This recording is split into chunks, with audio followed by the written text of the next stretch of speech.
Diop jébbal nañ ko boroomam ni ki démb ca sëgi jullit ya nekk ca Pire fa la fekk baax moom Alaaji Ndate Diop ñu daal di koy jébbal borom bi laata kon timis di jot mbooloo mu takk kon gunge woon ko laata loolu nag amoon na it levée de corps fii ci hôpital bi nekk ci Ndakaaru di Nabil Choucair ca Patte d'Oie foofu it daanaka bari woon nit ñëpp ñëw rek seede si benn la rafetlu taxawaayu Ndate delloo ko ndukkal nekkoon professionnel bu mag ci wàllu tasum xabaar xol yi tooyoon trop seetaan ngeen sànq kon témoignage jóge ci naataangoo yi mel ni kon démbu Sénégal yëpp ak tiislu président de la république it naka noonu artistes yi ak képp koo xamante ni doon xamoon nga Ndate daal di ngay rafetlu li ni mel den ci ñëwaat ca nam gën a yaatoo desaat ba léegi ci li nga doon wax ndax tey fukki fan ak ñeent ci weeru mars at a ngi nii kon bi ñu dëddoo moom Thione Ballago Seck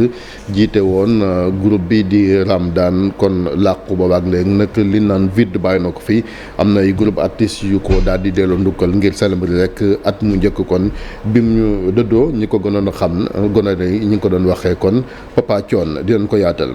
ñu wax ci wàllu kaaraange ca Casamance foofu nag armée bi bëgg nañoo raxas ba mu set fa Salif Sadio féete ndax dañoo jàpp ni daal am na ay activités yu ñu fay def yoo xamante ni jaarut yoon ngir kaaraange dellusiwaat fa nag buñ sukkandikoo ci waa DIRPA di kuréel gi ndënk wàllu jokkoo bi ci l'armée bi nee na lépp loo xamante noonu ay bande armée lañ nekk fa def naka sudul noonu kon ñoom dinañ def seen kéemtulaay kattan ba tàqalikook ñoom communiqué bi waa DIRPA ñu ngi ko génnee bég ci guddi. jafe-jafe am na kon ci diggante ministère des affaires étrangères ak avocat yi Ousmane Sonko Aïssata Tall Sall ak ñooñam génn communiqué leeral kon fan la renouvellement passeport diplomatique bu njiital Pastef nekk député maire bu Ziguinchor jóge jàpp ni kon loolu ma nga amoon fukki fan ak juróom-ñaar ci weeru juin ci atum 2021 assemblée nationale sàkk woon di service yooyu kon ci lan profito daal di rek lu ni mel ndax ñoom amul maqaama tere nit mu daal di renouveler passeport bu fekkente ni amul benn décision de justice boo xamante ni jëlagum nañ ko fi kaddu yooyu nag kon gars yi dafa mel ni kon leeral nañ ko ñoom nag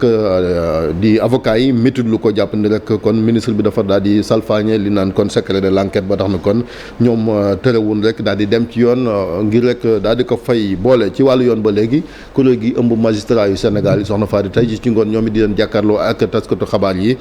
ci wàllu actualité rek kon ku ne xam ne ni fan yi coow li bëri na jëm ci wàllu justice bu tàkkusaan jotee la ca salle numéro 4 muy salle d'audience ba nekk ca palais de justice bu Lat Dior. jërëjëf Cheikh ci kanam incha allah daañu gën a yaatalaat xibaar yi ci wolof léegi ñu dem fekki sunu bàjjana gox Fatou Kiné dem ci xibaar yi biti réew yi.